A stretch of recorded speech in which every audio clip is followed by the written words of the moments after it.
Let's talk Tanya for the 30th of Kislev. Today we start chapter 5 of Tanya. And we are in the middle of discussing the godly soul. We've learned a lot about the godly soul. So far in chapter 2, we learned about the substance of the godly soul. Its substance is godliness.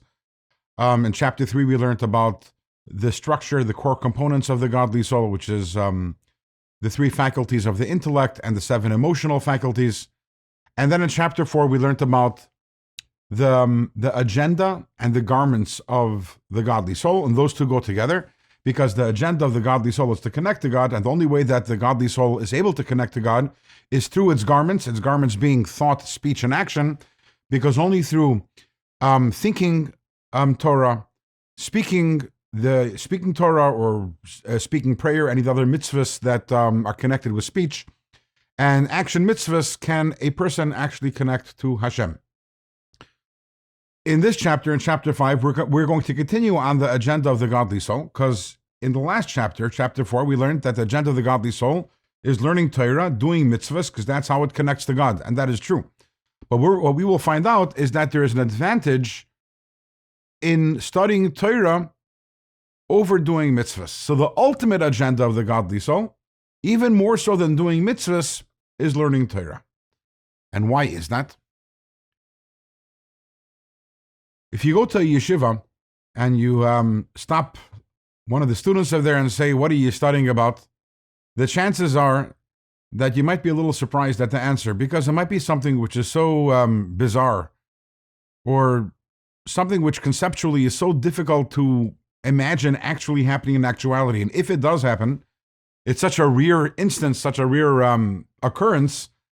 And yet here we have all these students in the yeshiva, they're sitting and they're studying and talking about it, and delving deeper and asking questions and answering answers.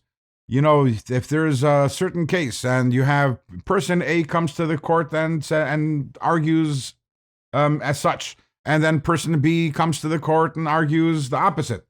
So what is going to be the halacha? What's the ruling? So we spend a lot of time figuring this out. Now the chances of this actually ever happening, that one party coming to the court, to the rabbinical court, and arguing exactly this argument, and the other party countering exactly as the way it is explained in the Talmud, is very rare.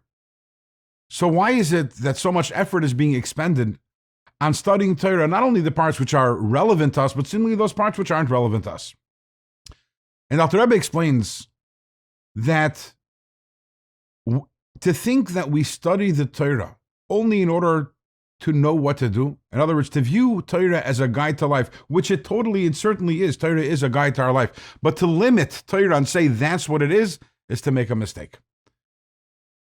Ultimately, the study of Torah is the way to connect to Hashem in a unity which is far more deep and far more intimate than possible in any other way, including doing mitzvahs. And why is that? Because God himself invested himself in the wisdom of the Torah, in the words of the Torah, in the wisdom of the Torah.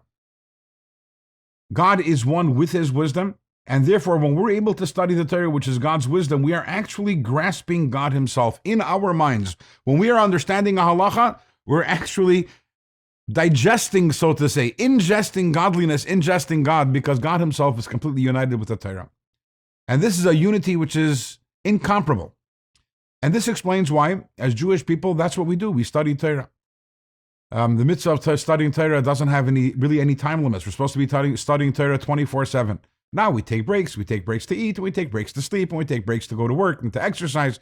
But ultimately, Jewish people, we study Torah. In other cultures, the people who study are the scholars. In Yiddishkeit, in Judaism, that's not the case. All Jews are expected to study. All Jews are expected to be literate and knowledgeable of the Torah, of the Mishnah, of the Gemara, of the Halacha. And it's not only for practical purposes, but ultimately the understanding that there is no greater way of connecting to God than through studying Torah. Now, how does this compare to doing mitzvahs? Because after all, when we do mitzvahs, we also unite with God. And that we'll explore, God willing, in tomorrow's Tanya.